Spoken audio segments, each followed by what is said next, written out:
So, let's talk about a power dynamic that's playing out in the shadows of pretty much every modern workplace. It's this silent armor used by people at the top to survive, while, other people take the fall. This is the world of strategic incompetence.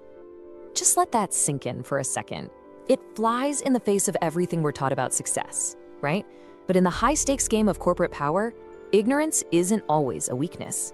A lot of the time, it's actually the most sophisticated weapon in the room. So, here's our game plan. We're going to start by unpacking this paradox I call the shield of the fool. Then we'll look at the real human cost inside the scapegoat factory. After that, we'll dissect the core mechanism, this accountability transfer loop, and the deep psychology that makes it work so well. And most importantly, we'll get to the countermeasures with reclaiming the paper trail before we finally land on the true cost of the shield. What looks like simple incompetence, confusion, maybe even laziness in a leader, well, it's often a really carefully crafted strategy for control and for survival. It's a total paradox. The more they claim not to know, the more power they can actually hold, because it lets them sidestep the one thing everyone else is terrified of: accountability. And this, right here, this is the heart of the problem for you. Your expertise, your drive, that willingness you have to just solve the hard problems, those are the exact assets being used against you. You think you're showing initiative, that you're being a great problem solver. But in this system, you're not just doing your job, you're providing a very specific service. You are becoming a human shield. And this role, this job as a human shield, it's not some abstract idea. It is a lived, dreaming, exhausting experience for so many high performers. It feels like you're trapped inside this machine that's just endlessly turning, and it's designed for one single purpose: to produce scapegoats. Have you ever felt this? The accountability sink. It's that, that cold dread that washes over you in a meeting when a project goes sideways and you suddenly feel all the eyes in the room just lock onto you. You realize your name is the only one on the key document. Your boss, who told you verbally to be bold, is now asking all these pointed questions about oversight. That is the sink. And this leads directly to a state of what we call cognitive overfunctioning. You're not just managing your own work anymore. You're trying to anticipate your leader's needs. You're filling in all the gaps in their understanding. You're basically doing two jobs. The thing is, you're only getting paid for one, and somehow you're carrying the liability for both. It is a completely unsustainable way to work. So why on earth would your leader let you do this? Well, it's because they are building this, a plausible deniability buffer.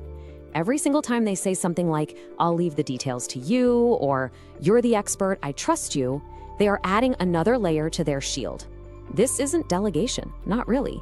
It's the strategic creation of an information gap that they can later use to say, "I had no idea." This whole dynamic takes you on this tragic and totally predictable journey. At the start, you're the hero. You feel indispensable. You feel important because you're the one who gets it. That trust from your leader, it feels like a promotion. But when the project fails or the auditors come knocking, the whole story flips. All of a sudden, you're the rogue agent who went off script. Your initiative is now reframed as reckless behavior. The very competence that made you a hero is now the evidence being used against you. Okay, so how does this actually work? Let's get analytical for a minute, because this isn't random. It's a system. It's repeatable, 4-stage machine that is designed specifically to transfer accountability from the top all the way down to the person with the least power.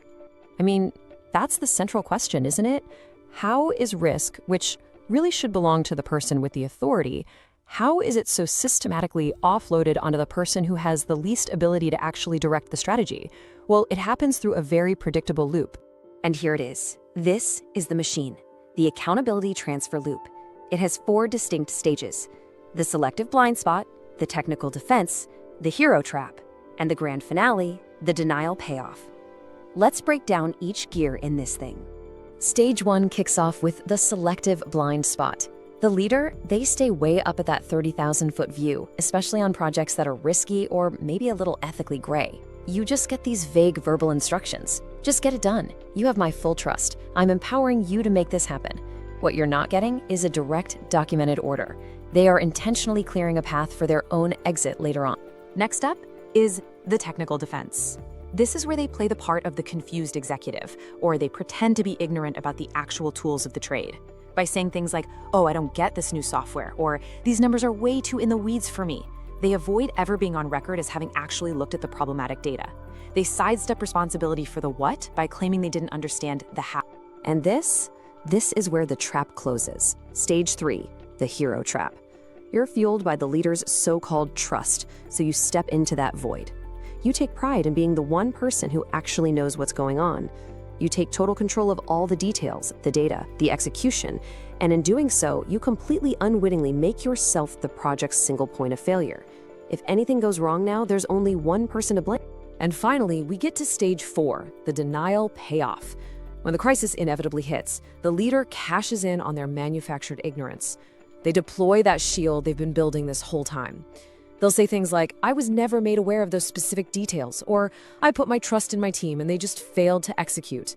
Their lack of knowledge is actually praised as good delegation, while you're left holding the bag. So this 4-stage system is just brutally effective. But the real question is, why? I mean, why do so many smart, capable, and driven people fall right into this trap?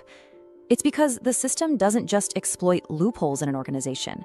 It exploits these predictable glitches in our own psychology, our really deep-seated, ancient assumptions about power.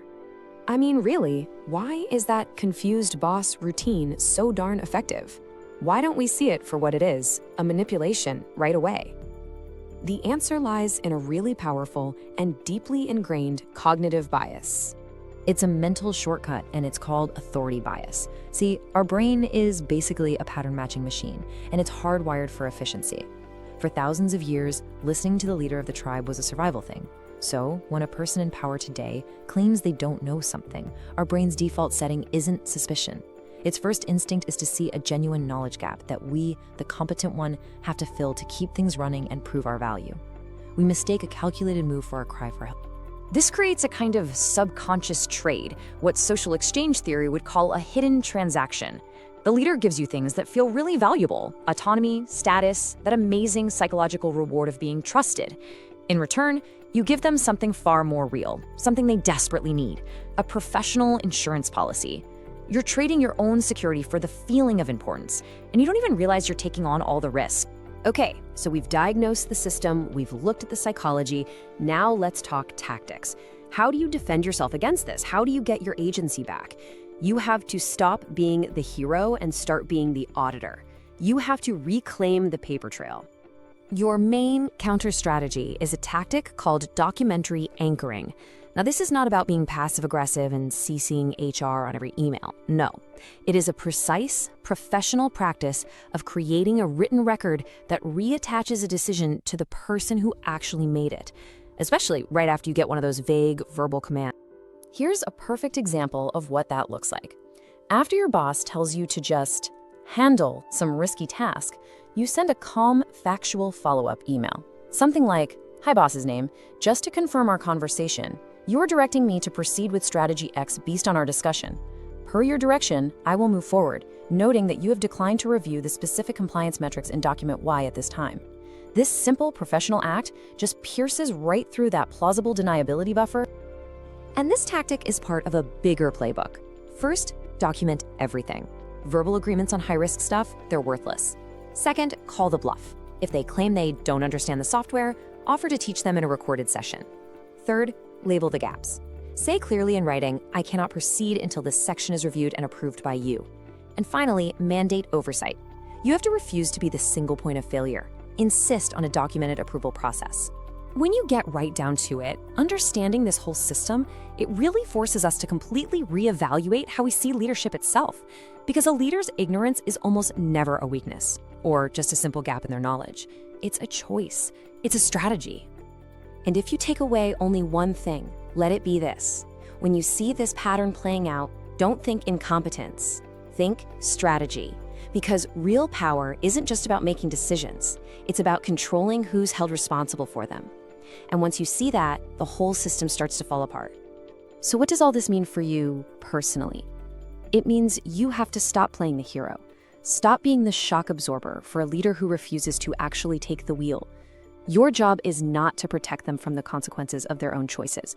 Your job is to do your work with integrity and to clearly, calmly, and professionally document the road.